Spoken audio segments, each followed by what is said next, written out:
स्वराज्य न्यूज मराठी, माझा हक्क माझं राज्य। आजच्या स्पर्धात्मक युगात ग्राहकांची फसवणूक होण्याचं प्रमाण वाढलंय। त्यामुळे प्रत्येक ग्राहकाने वस्तू खरेदी करताना तिची गुणवत्ता, किंमत तसंच मुदत संपण्याची तारीख तपासणं अत्यावश्यक आहे। फसवणूक झाल्यास ग्राहकांनी तक्रार निवारण मंचाकडे तातडीने दाद मागावी, असं आवाहन ग्राहक मंचाचे अध्यक्ष विनोद शिंगवी यांनी केलंय। इथल्या तहसील कार्यालयात राष्ट्रीय ग्राहक दिन मोठ्या उत्साहात साजरा करण्यात आला। या निमित्तानं आयोजित कार्यक्रमात ग्राहकांना त्यांच्या हक्काबाबत तसंच कर्तव्यांबाबत मार्गदर्शन करण्यात आलं।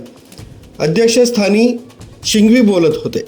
व्यासपीठावर नायब तहसीलदार चैताली दराडे, राजेंद्र गांगुडे आणि भगवान डोलारे उपस्थित होते। यावेळी पुरवठा विभागाच्या वतीनं ग्राहकांसाठी राबवण्यात येणाऱ्या विविध योजनांची तसंच ग्राहक संरक्षण कायद्यातील तरतुदींची माहिती देण्यात आली। डिजिटल व्यवहारांमध्ये होणारी फसवणूक टाळण्यासाठी कोणती काळजी घ्यावी याबाबतही सविस्तर मार्गदर्शन करण्यात आलं। अजय गॅस एजन्सीच्या वतीनंही ग्राहकांना आवश्यक माहिती देण्यात आली। स्वाती शेलार, स्वराज्य न्यूज मराठी, दिंडोरी।